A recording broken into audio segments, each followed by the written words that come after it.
We're in November, right? Today we ought to have a pretty interesting evening. We'll see tomorrow who our president's going to be. And everyone's nervous? Oh, yeah. Well, why are you nervous? Because it's been like... We're not going to get into a political conversation, but... Yeah, the way we're screwed is how screwed we get. This is like the first time for myself to be, I voted. But Yeah. it's going to actually affect us later on. Like, I'm actually part of it now. Like, I feel more involved than I used to be. Back then I was Yeah. just a kid, You have a voice. Yeah. Exactly. Yeah. Well, you know, one of the unfortunate things about being in Texas is that when it comes to the presidential election, it would take a huge shift to push us away from being a Republican state. So in that way, you kind of feel muted a little bit because even if, I'm not saying one way or the other, saying if you're a Republican, usually the Republican is going to get Texas. Mm-hmm. And if you're a Democrat, then you can kind of feel like, well, what's the point? But either way, it's going to be interesting, right? Democrat, get California. You get California, yeah, which is 55 electoral votes, I think. Hey, all right, so it'll be an interesting situation. The third party will work through the next day. They said 5% vote for it. Yeah, I'm surprised that this election cycle, the third party didn't really make a good run at it because I think that if all years, this would have been a good year for a third party candidate to get in there. Shoot, man, I would have voted for you. All right. So, anyways. All right, well, we have to continue. We are getting close to first the drop date, okay? This Friday is the drop date, which is the last day where you can make a decision as to whether or not you want to get out of the class with a W. After this Friday, then you're going to have to take the grade that you earn when I average all your test scores out. All right, so if any of you feel like you want to be dropped from the class or you're concerned about your grade, talk to me. If you decide on Friday, hey, look, I want to withdraw from the class, I just need an email. That's all. I'm not encouraging anyone to drop. I'm just letting you know, like, that's what I would need from you. Just an email saying, I would like to be withdrawn from the course. As long as I have it by Friday, it'll be official, and it has to come through Canvas. Unfortunately, our next test is until the 22nd of November, which is after the drop date. So you won't know kind of where you stand until after the drop date, which is unfortunate, but that's the way the calendar worked out.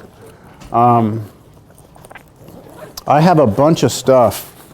I put a bunch of grades in for you, and I have a bunch of stuff to give back to you. So I'll probably just pass this out as a packet, and it can just make its way around the class. You've got your quiz from last time. You've got your factoring stuff. There's some other things in here too. So that's all going back to you. And then our test that's on November 23rd. November 22nd. Let me talk a little bit about exam 3 and what will be on it. I know it's a ways off. It's the class before Thanksgiving. Like Thanksgiving is on a Thursday. I think our test is that Tuesday. All right, let me double check that. Yep. Okay.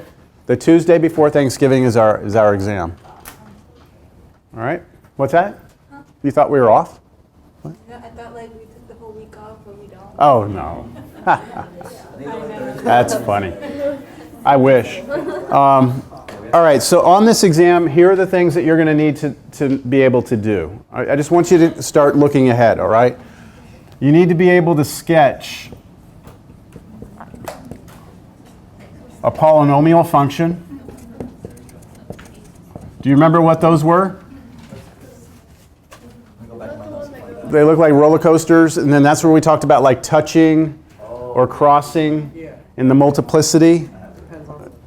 Yeah, exactly. So polynomials, you're going to need to be able to do that, and then you're going to need to be able to sketch rational functions.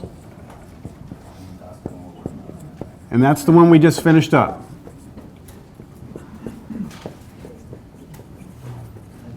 So that's what you did in class, that quiz, which I'll hand back to you today, where you have to figure out like what's the x-intercept, what's the vertical asymptotes, what's the horizontal asymptote. And remember I said you're allowed to have on this exam a cheat sheet, right? I'm going to let everyone have a cheat sheet, no penalty. because there's so many steps and procedures on this one. I'm going to let that happen, okay? I said it, okay? Now here's what I will offer you. I will offer this though. If you want to take this test without a cheat sheet, I will offer you a bonus. Okay? So no penalty, but if you think you can do this all out of your head, I'll offer a 10-point bonus. Okay? Now, what else? So that's not the only thing on the exam. The other things that we need to talk about are exponential functions. That's what today is about. And also a little bit about what are called logarithmic functions. That's an L out front here.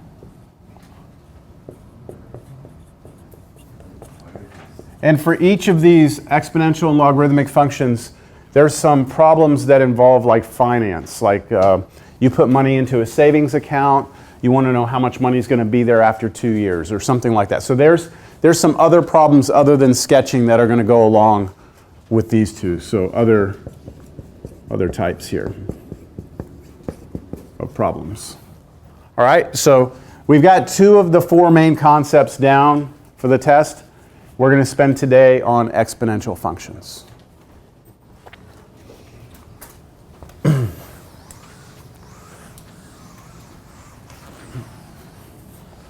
So when we start this topic out, exponential functions, I like to start it out with some visual stuff first.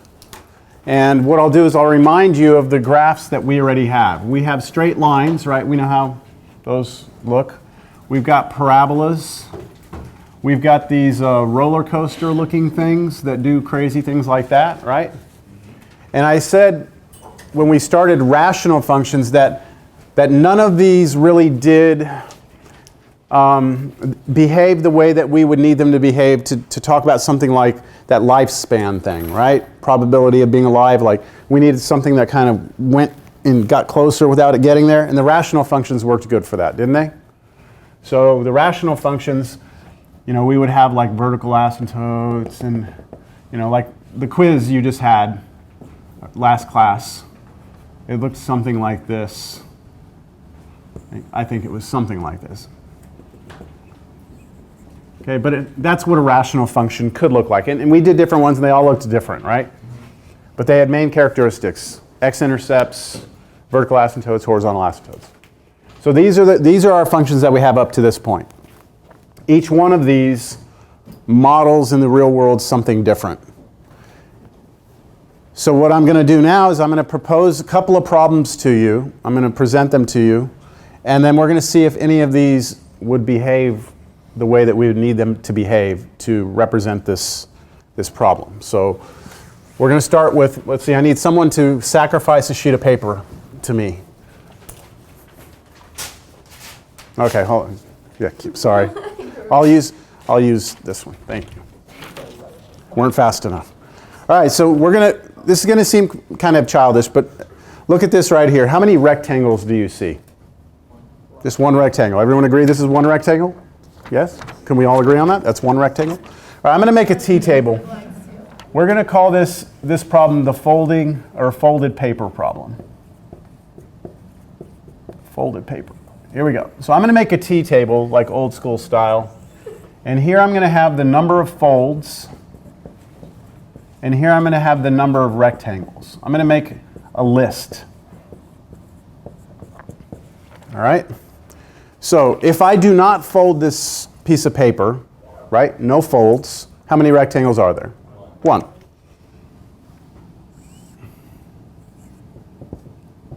We good? If I fold it once, right, and create this crease here, and I open this back up, then can you see 2 rectangles now along the crease? Yes? 2 rectangles. So 1 fold, 2 rectangles.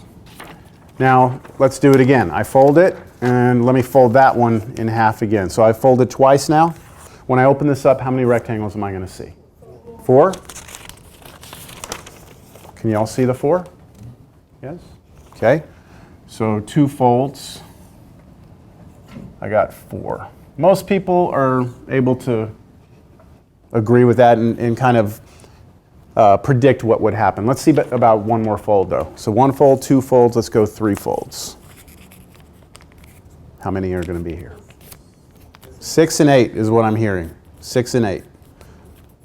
Any other? No? Okay. So, how many are there? There are 8. Okay, so 1, 2, 3, 4. 1, 2, 3, 4, so 8. So 3 became 8.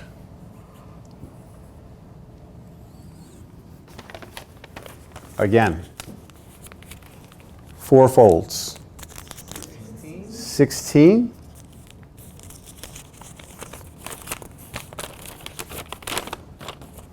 Four across the top, 4 down the side. 4 times 4 is 16.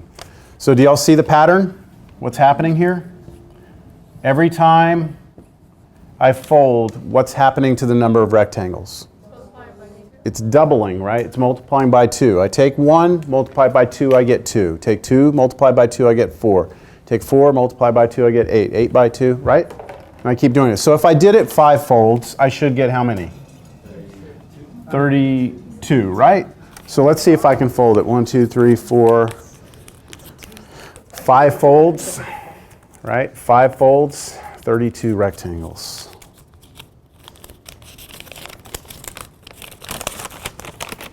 Okay, I know it's getting harder to see, but there's 1, 2, 3, 4 across the top, and then 1, 2, 3, 4, 5, 6, 7, 8 across the bottom, the side. 4 times 8, 32. Got it? All right, so now for 6 folds would be what? 64, and then we keep going, right? But what if I asked you right now, for 15 folds, how many rectangles? I'm going to put F here and R here for rectangles, all right? So folds.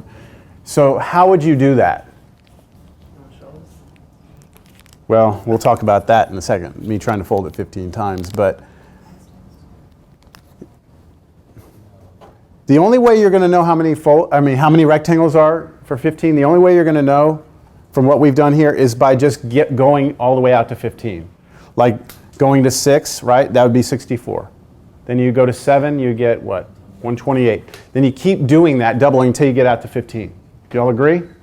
Unless you can find a connection between this number in the answer. So like over here, is there a connection between like this number and the answer, this number and the answer, this number and the answer? And it's hard to get the connection. It's not just doubling, right? Look at this. If I plug in 1 and double it, do I get 2? Like 1, what's this times 2? 2. Okay, so that worked. What's this times 2? Good, that worked. This times 2. That didn't work. You see? So just doubling this is like the input, right? This is the output like a function, input, output. Can we figure out a function that this would be the input and this would be the output? Do you understand? Because if I can come up with a function, then I don't have to do 6, 7, 8, 9, 10, 11, 12, 13, 14, and then 15. I don't have to create the whole table to get that answer. So, any ideas of what the function is? Well, I'll give you a strong hint. It's not linear, it's not quadratic, it's not polynomial, and it's not a rational function. So there's no way that you can use something like this, ax or mx plus b. That's a line, right? There's nothing I can do to like multiply the input by a number and add a number. There's nothing I can do that will create that table. If I try and do a quadratic, all quadratics look like this. There's no quadratic that's going to create that table.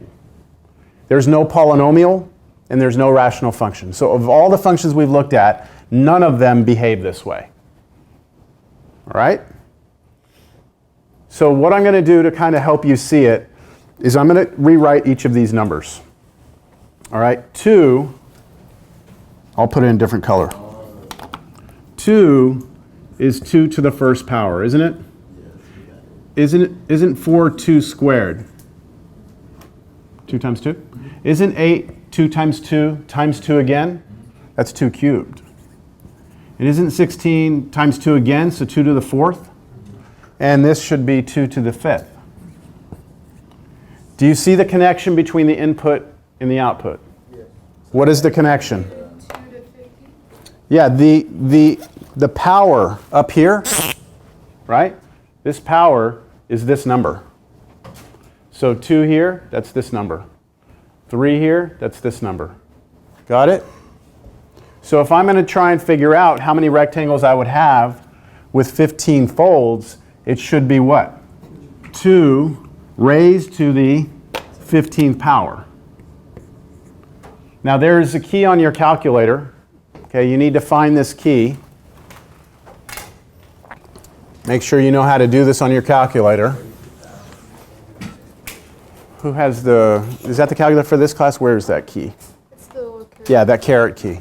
So what you're going to do on your calculator is you're going to type in 2, that little caret key, and then we call this a caret, like a bunny rabbit eats a carrot.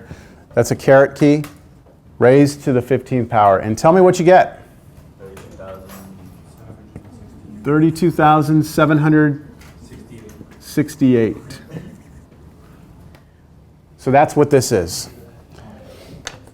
Do you see the value of having the actual function is that you don't have to create the whole table to go out here? Like right now, if I said, all right, fold this thing 40 times. You would not want to have to finish the table out to 40, right? You would do 2 to the 40th. And tell me what that would be on your calculator.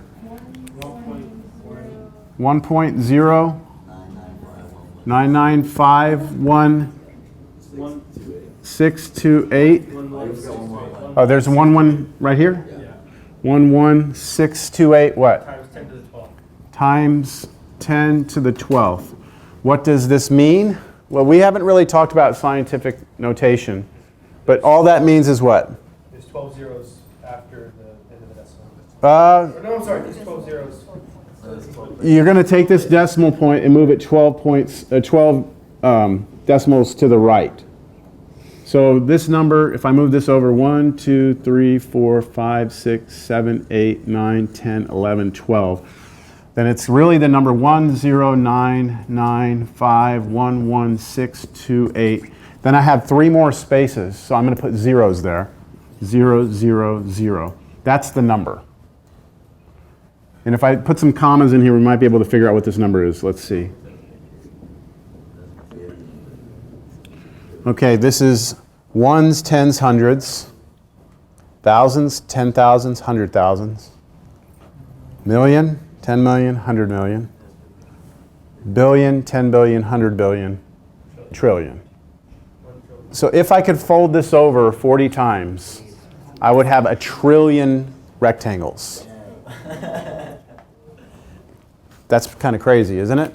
If I could fold it. Have any of you seen the Mythbusters video on this? Yeah, they like a whole little paper. Yeah, they try and figure out, if you have a sheet of paper, what's the maximum number of folds you can get? I think they got further than 8.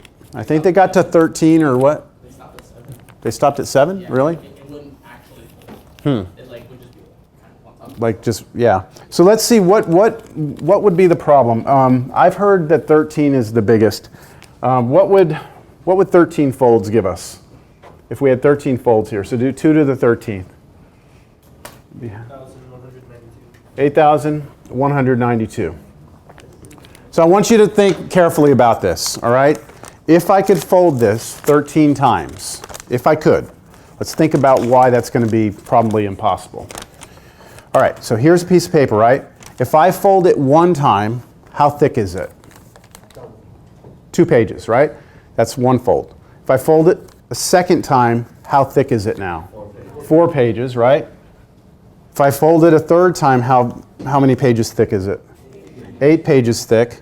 If I fold it again, it's now 16 pages thick. Fold it again, 32 pages thick. I keep doing this. When I get to 13, how thick is this? How many pages thick is it? 8,000. Does anybody know what an 8,000 page book looks like? Like Harry Potter. Like your textbooks. Yeah. You know, a textbook, which is like maybe 800 pages max, is about this thick, right? maybe. So 8,000 is like 8 of those. I mean, you're talking about a book this thick. So look at this piece of paper. This piece of paper is supposed to be that thick. It's not going to happen, right? I mean, I'm not going to be able to fold this again and make it that thick. Do you see that it's just like physically going to be impossible? So you can go with thinner paper. Like I've done this with like old, you know what a phone book is, right? Old style phone books have real thin pages. So you pull one of those out. I think on Mythbusters they had real thin paper and they laid it out in a hanger, like an airport like hanger, and they used a steamroller to flatten it. And they tried, and I guess they maxed out at 7 or 8, something like that. But I've heard that 13 is the most anyone's ever gotten out of it. Whatever. There's no way we're getting 40 folds though, right? Because that would be a 1 trillion page book. That's crazy. And so do you see how this stuff is growing? You know, in the beginning it seems like no big deal. 1, 2, 4, 8, 16, 32, no big deal. But once you get to 15, you're up to what, 32,000? And look, between 15 and 40, you go all the way to 1 trillion. This is growing very rapidly, isn't it? This type of growth is called exponential growth. Now, I'm going to write the equation down of this function. I think we already kind of know what it is. I would write f of x equals, so x is the input, right? X is the input. And that input is always up here, isn't it? It's this piece right here. The 2 was always the same. So I'm going to write 2 with the x up here. That is the function that models this folding paper situation. Do y'all see it? Understand it?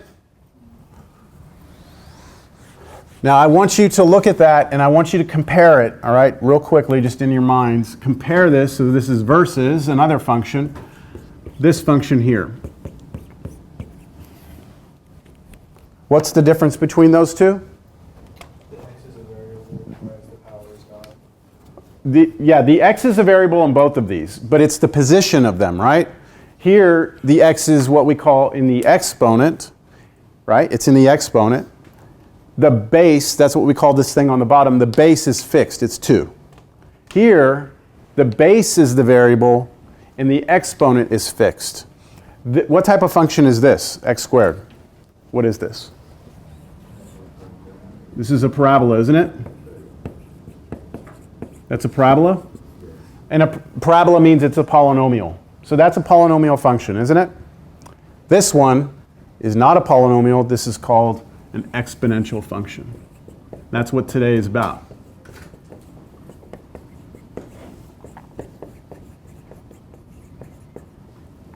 That's an exponential function. Do you see the difference between the two? Okay. Which one of these do you think grows faster? The parabola or the exponential? Which one of those two would get bigger faster? Yeah, look at this. Let's just, someone do this on their calculator. Do 40 squared. Do 40 squared on your calculator. You get what? 1,600. Okay, so if I go out to 40 on this picture, I'm going to go up 1,600, right? But if I go out to 40 on this picture, I'm going to go up what? 1 trillion, right? So this guy grew a lot faster than this one. If we actually graphed them though together, I'll show you real quick. At 0, I'd be at 1. At 1, I would be at 2. At 2, I'd be at 4. And then at 3, I'd be at 8. Something like this. This is what that exponential one looks like, right, so far?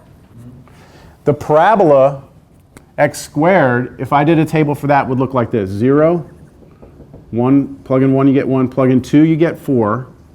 Plug in 3, you get 9. You'd actually be ahead of this one. The parabola would be like this. But as soon as you get like out to 4, this guy's going to take off. And it's eventually the blue one is going to go up, the black one's going to go up a lot faster than the blue one. So in the beginning, they're kind of almost the same, but it's when you start going out a little bit that the exponential takes over. And this is why when you watch the news or you're listening to the radio, they throw this word out a lot, exponential growth. And what they mean by that is very fast growth. right? You've heard that word before? It's growing exponentially, the crime rate in San Antonio, right? They're trying to get across the idea that it's growing fast, right? Okay, we're going to move on to a different example, but before I move on, does anybody recognize, this is kind of off topic, but does anybody recognize these numbers? I think we may have talked a little bit about this in the past. 2, 4, 8, especially these right here, 16, 32. The next one would have been 64, right? And the one after that would have been 128. They're all even, but I'll give you a hint. Perfect squares.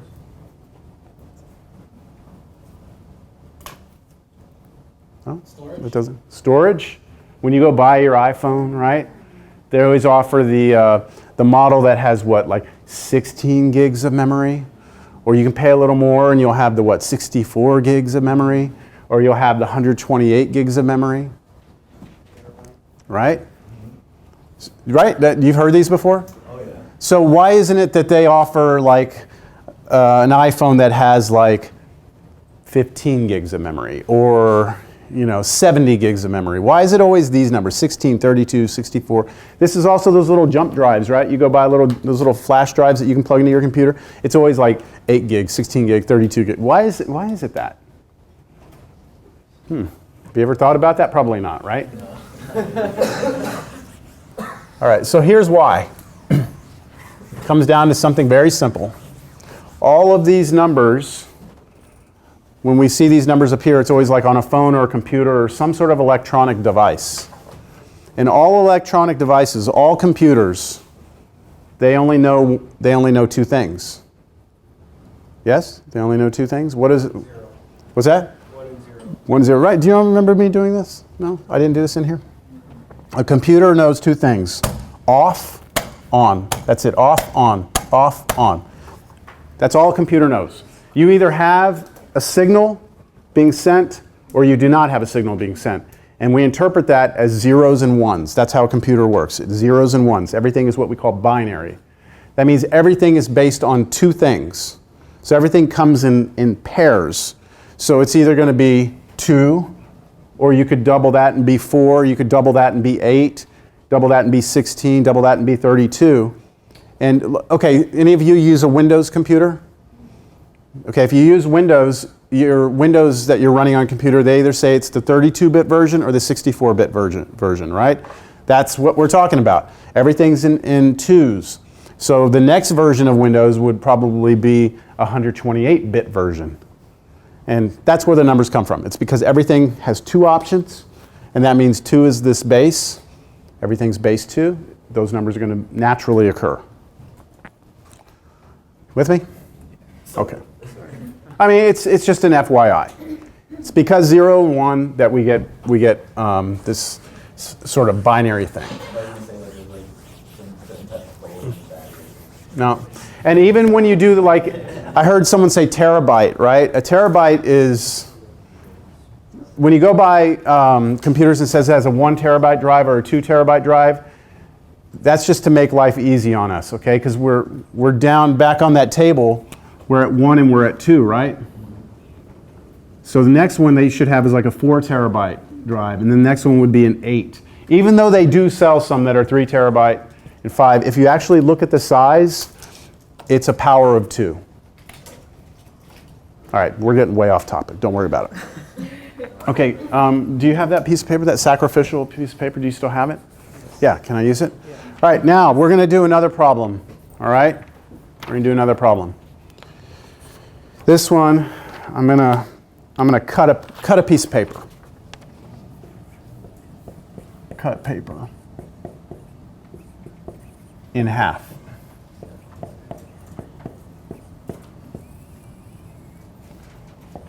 So I'm going to do this.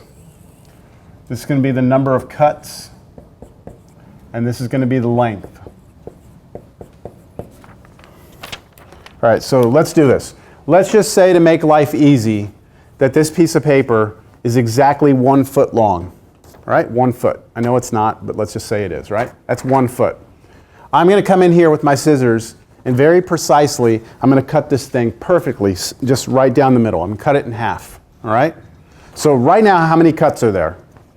No cuts, how long is it? 1 foot. So when I have no cuts, it's 1 foot, right? Now I come in here very precisely and cut it in half. Cut it in half perfectly, all right? So how long is it now? 6 inches, right? But I'm gonna write it a little different. When I do 1 cut, it's half a foot, right? Half a foot. Then I'm gonna come in here and I'm gonna cut it again. Second cut. That was much more precise. So second cut through, how long is this? A fourth, right? It's half of a half. Half of a half is a fourth. So I'm really doing like half of meant multiplication. Remember that? Half of half. That's 1/4 because you multiply straight across. Cut again.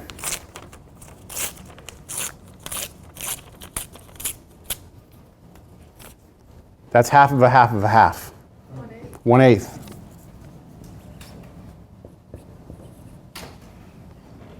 Do these numbers look familiar a little bit? If you look at just the denominators, 2, 4, 8, don't those look familiar? Yeah. Okay, cut again.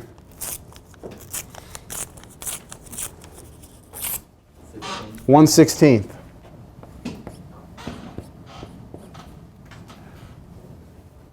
And I could keep doing this, right? But can you come up with a function for me? Can you come up with a function where I can plug in the number of cuts and it will spit out the length? Yes. F of x equals 1/2 to the power of x. 1/2 to the power of x. Now, can you all see that over here in this table? This first one was 1/2 to the first power, wasn't it? 1/4 is actually 1/2 squared. 1/8 is actually 1/2 times 1/2 times 1/2, 3 times, so that's 1/2 cubed. Did y'all see it? And then the last one here would be 1/2 to the 4th. Hey, and I forgot to mention on the last table, what about this one? 0 and 1, does that work? This would have to be 1/2 to what power? 0, is it? What's any number raised to the 0? 1. Any number raised to the 0 is 1. So this works. Y'all good? So that's the function that represents this. How about if I cut this 40 times? In half, 40 times. How long would it be? 1/1,000,000th, right? Remember, this is the same table, isn't it, as before, except that it's 1 over each of these answers? Yeah? So this should be, when we do this, it should be 1 over 1,000,000,000, which is really small, but it's still a positive number, right? Yeah. And there's this famous problem that goes like this.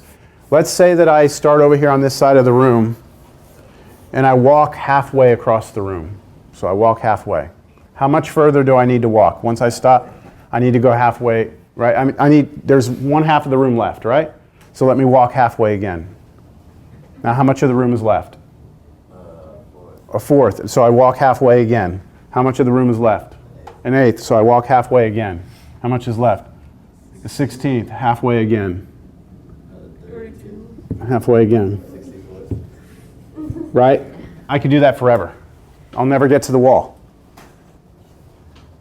I'll never get to the wall. Theoretically, I would never get to the wall because I can always take something and cut it in half, and half, and half, and half. I'm never going to run out of numbers. And it's for the same reason that you could take this and raise it to any power, and it's just going to be 1/2 times 1/2 times 1/2 that many times. And that's going to be a positive number. It's not going to be 0 ever. Kind of makes sense? So what would this graph look like if we were to graph this? We saw what the other one looked like a second ago. If I plug in 0, this function spits out what? If I plug in 0, it spits out 1. So let's say that's right here. If I plug in 1, what does it spit out? Half. So go out 1, up a half. If I plug in 2, what does it spit out? 1/4, which is halfway again. And then I plug in 3, 1/8. And do you see what's happening? I'm approaching 0, aren't I? But I'm never going to get there. So this is another, what do we call this when I get like this? And what do we call this right here? An asymptote. This is a horizontal asymptote. So do you see I have a horizontal asymptote over there?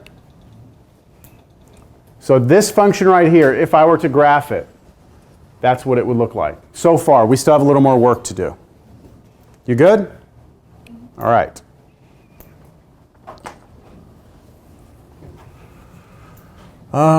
Let's try something a little different.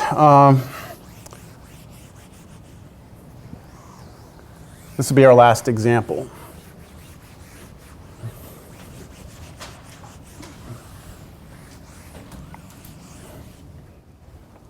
This will be the bacteria problem.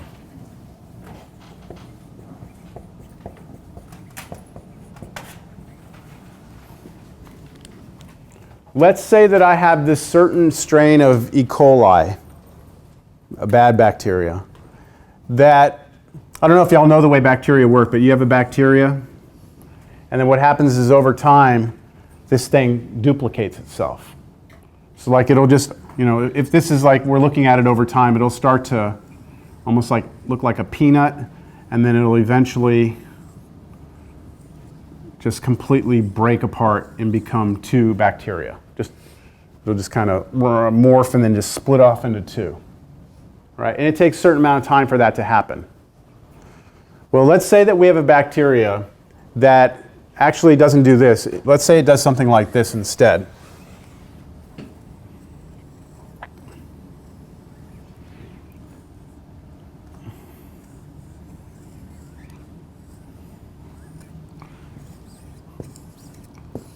Let's say we have a certain bacteria that just kind of triples, like splits into 3 over a period of time. Understand the scenario? I'm going to write it down. A certain bacteria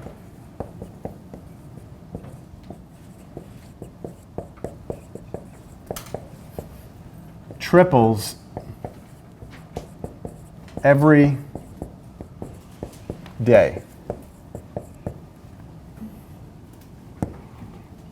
Find a function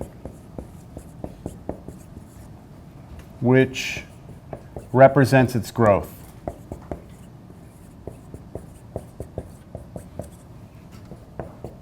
Anyone have any guess as to what it would be? Just a guess, wild guess? What's it? 3 to the x power? 3 raised to the x? Okay, it's a good guess. Let's see. We're going to try and do it with pictures. I'll start with pictures. All right, here we go. Here's the day. Here's the number of bacteria.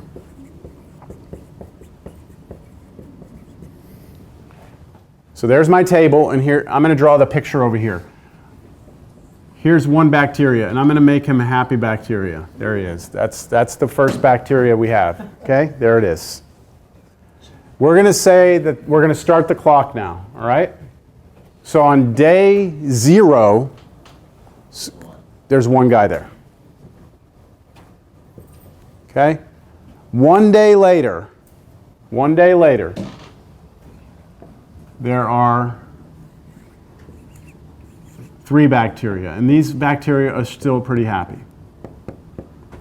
Right? One day later.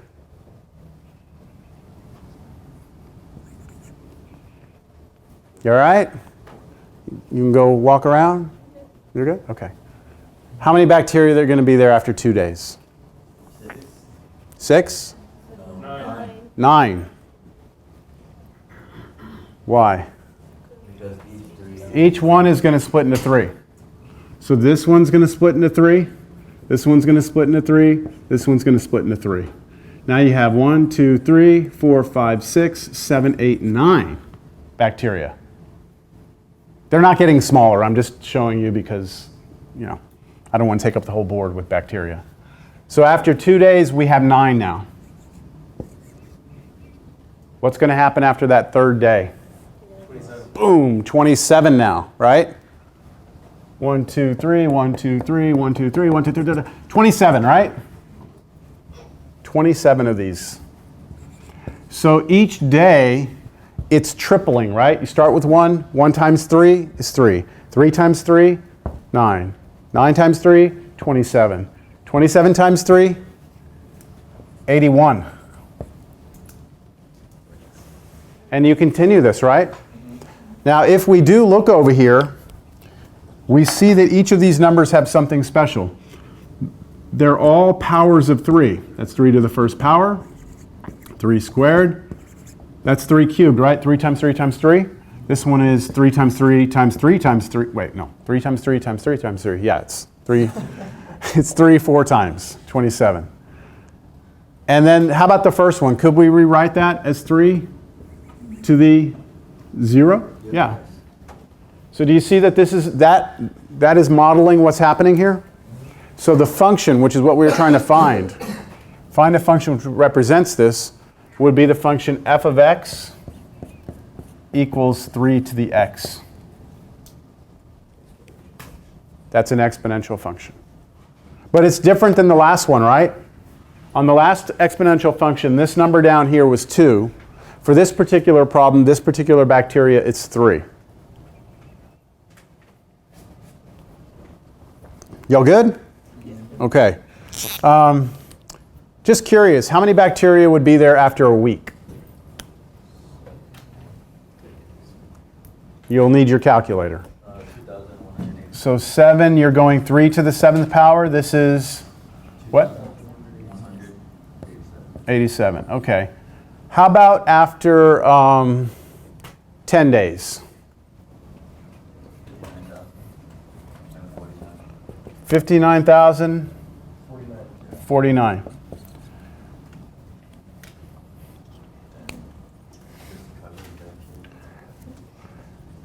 When you look back at the problem I did where we were folding the thing, right? Folding the paper, how many rectangles did we have after 10 folds? Did we do 10? No. We didn't do 10? What did we do? I know we did 40, but what was the one before 40? 15? We did 15 folds. What do we have for 15 folds? 32,768. Okay. Tell me on this one, what would happen? How many bacteria would we have after 15 days? Go 15 on this table. 14,348,907. Okay, so look. What I'm trying to get at is this. This one right here, 3 to the x, is different than the function we used before, 2 to the x, right? With the 2 to the x, after 15 folds, we had 32,000. But by simply changing that 2 to a 3, look what happens. After 15, we're at 143 million. 143 million? 348,000. 348,000. But we're at 143. Oh. 14 million. 14 million. Sorry. 14 million. 348 Yeah, 907. and 907. I mean, look how much bigger this is than this, right? The only difference between these two functions is that this one was 2 to the x and this one is 3 to the x. So 3 to the x grows even faster than 2 to the x does. And we already saw 2 to the x grew, right? Just out of curiosity, can you plug 40 into your calculator? Because we went 40 on this one, didn't we? At some point we're gonna cause a problem. You got what? Oh, you should be way past a trillion. Let me see it. 1.2157. Okay, so you get 1.2157 blah, blah, blah, blah, blah times 10 to the 19th. That means you're going to move the decimal point over 19 spaces. So 12157, let's see.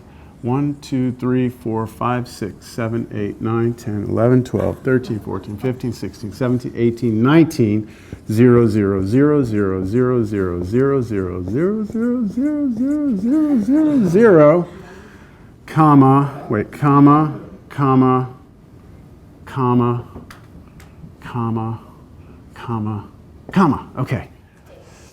Let's see, hundreds, where are we? Millions are in here, right? Billions, trillions, gazillions. I mean, now we start having weird names, right? But this is like this is a huge number, right? This is a huge number. Much bigger than a trillion, right? Where was a trillion? Trillion was like right in here. Were we in here? Quintillion. Yeah, there's different names. It actually depends on where you are in the world. They call them different things once you get past a certain point. It's kind of weird. All right. Whew. All right, so that grows fast. Now, just again, more of just a thinking question. I mean, you could imagine that you could have a different function that could be maybe 10 to the x, right? That's going to grow even faster than 3 to the x would, right? Do you want to try 10 to the 40 on your calculator? It's going to give you an error. Yeah, it's going to be an error. And the reason is because your calculator at some point has to give up. It can't go out that many spaces. It cannot give you a number that big. It just says, look, that's too big for what I can do. And it says, that's it. Overload, okay? Overload. All right.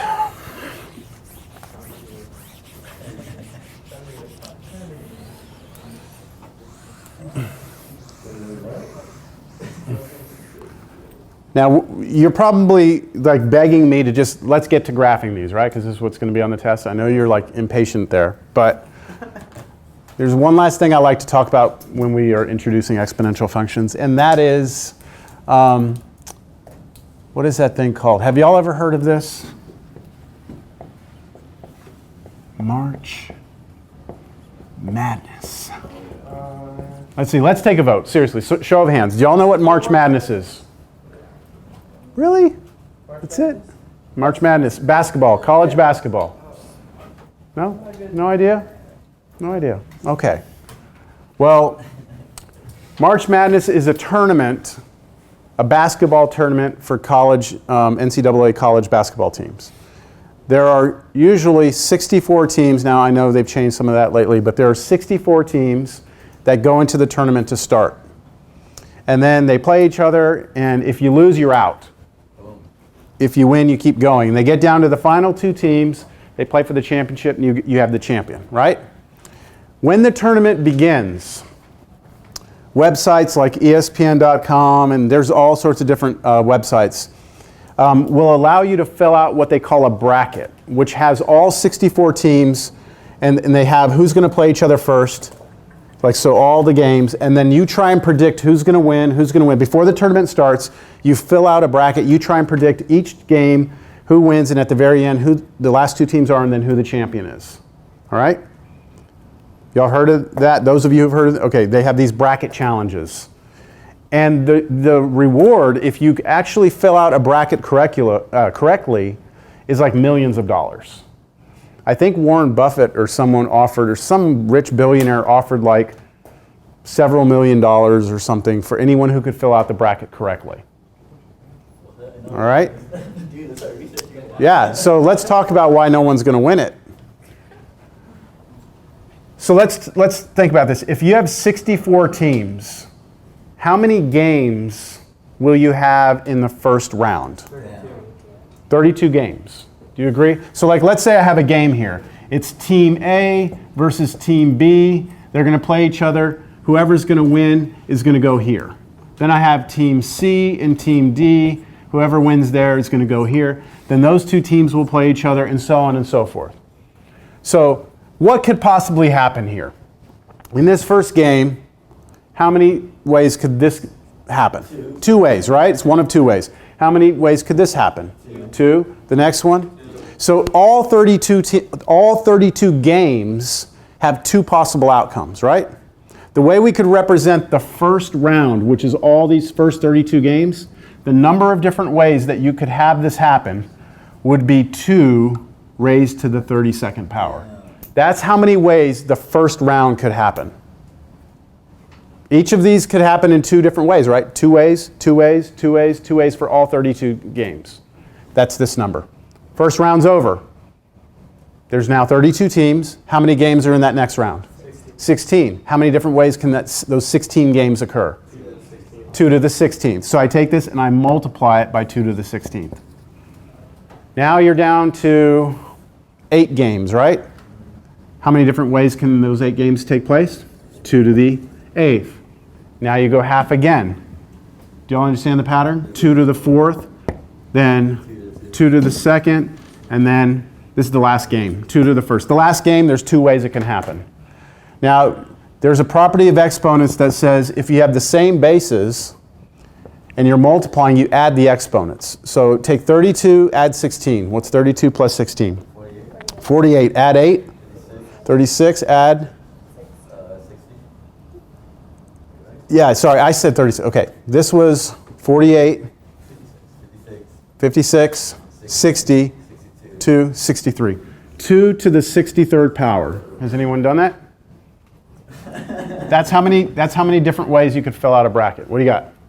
9.22337. 2, 2, 3, 3. 72037 times 10 to the 18th. 10 to the 18th. 1, 2, 3, 4, 5, 6, 7, 8, 9, 10, 11, 12, 13, 14, 15, 16, 17, 18.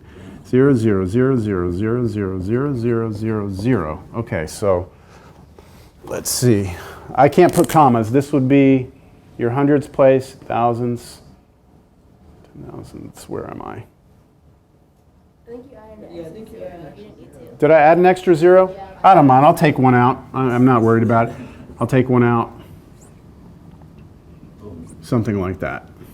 So we're talking about this is millions, billions, trillions, and again we start getting to some astronomically large numbers. How many people are on the planet? How many people are on the planet? 7 billion? Okay, let's go crazy. 10 billion. All right, let's say 10 billion. Do you know what 10 billion is? Written as a number? That's 10 billion. Will you do me a favor? Do you still have this on your calculator, this number that you got? 2 to the 63? Okay. Divide it by that. Divide it. Tell me what you would get. By 10 billion? By 10 billion. So that's 1 with 10 zeros after it. Just give me the number. 922,337,337,237,000. Wait, 922 million. 337,203.7. Okay, good enough. Close. Okay, what do you think? Why did I do that? That's how many times one person would have. Okay, so what this means is there are so many different ways that bracket could be filled out. There's so many different ways that if every single person on the planet, all 10 billion, we're including kids that can't even like walk, right? If every person on the planet filled out a bracket differently, so you filled all yours out different, I filled out mine, you filled out yours, every person on the planet, we would all have to fill out 922 million brackets. So I would have to do my 922 million brackets that are different than your 922 million brackets, that are different than your 922 million brackets. Everyone on the planet does that. If everyone has different brackets, we're guaranteed one person will win. Understand? Welcome to the lottery. This is the idea that we were talking about. Is it possible to live to be 1,000 years old? You can't say no, right? Is it possible to fill this bracket out correctly? Is it likely though? No. I think the All right. last March Madness, there was like 12 people who got to the finals. I don't think anyone's been past the second round. Yeah. I'll check. The whole bracket? Yeah. People have gotten down to the finals. I'll check. It's pretty lucky, but yeah. Really? Yeah. Well, see, now there's some other things you have to take into account. When you have Duke playing UTSA, then it's not a random chance, is it? I mean, that's not a coin flip. This is looking at it purely as coin flip. If you're just looking to blindly fill out a bracket, then this is how many possibilities there are. I'm going to research that because I want to see what the record is for how far someone went. But I thought it was only the second round that someone's only got the first round all correct and the second round all correct. All right, that was just an example to show you how these numbers get so big so fast. And now what we'll do is we'll graph.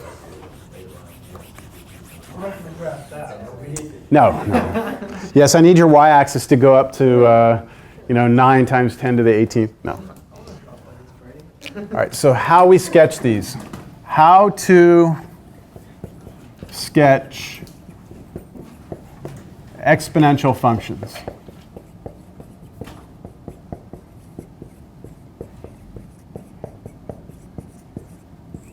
This is what it's all about today. Although I've taken up almost the entire class. All right, so do you remember when we started out graphing lines, and that was pretty, relatively easy. And then we did parabolas, which was a little harder. Polynomials got a little harder. Rational functions were a little harder, right? So we keep on adding these things on top.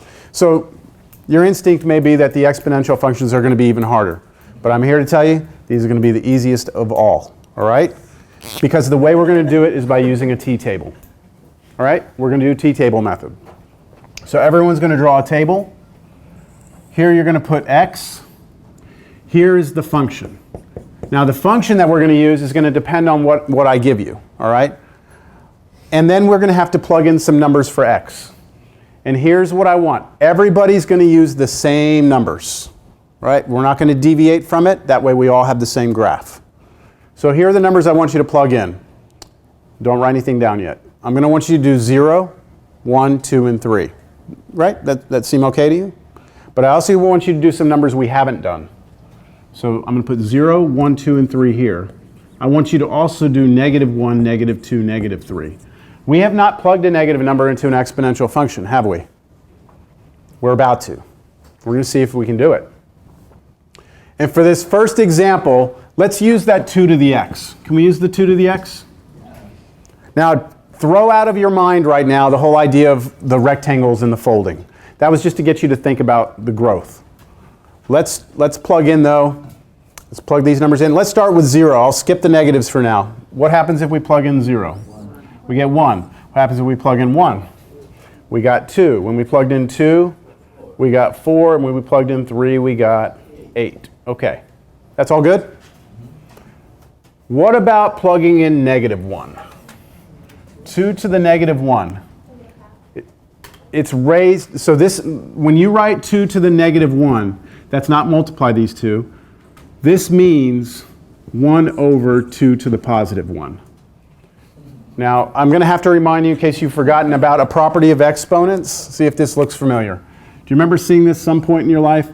X to the -n equals 1 over x to the +n. You don't remember ever seeing that? If you haven't, then that's okay. You just need to put that down. When we raise a number, when we raise something to a negative power, it's the same as putting 1 divided by that raised to a positive power. So when I write 2 to the -1, 2 to the -1, what I mean is 1 over 2 to the +1. Do you see the property in here? And what is 1 over 2 to the +1?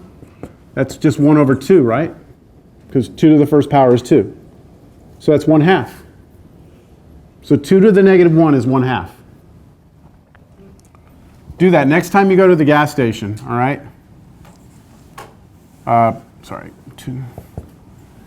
Next time you go to the gas station and you want, like, well, I don't know if gas stations are good. Oh, like you go to like the H-E-B deli. I've actually done this before just to get looks on people's faces. And I'll go to H-E-B deli and I'll ask for like half a pound of ham. I'll be like, can I get 2 to the -1 pounds of ham? They'll be like, what? 2 to the -1. They have no idea what I'm talking about. Right? 2 to the -1 is 1/2. Right? That's what this is? Yeah, right? That's when he comes over the counter after me. I'm kidding. I've actually never done that. But you get the idea. You could mess with someone. I've never done that. I've never done that. But I've always wanted to have a candle on a cake that was something like this and people wouldn't know what it was. All right. What about this one? 2 to the -2. This would be 1/4. 2 to the -2 is the same as 1 over 2 squared. And this is 1/4.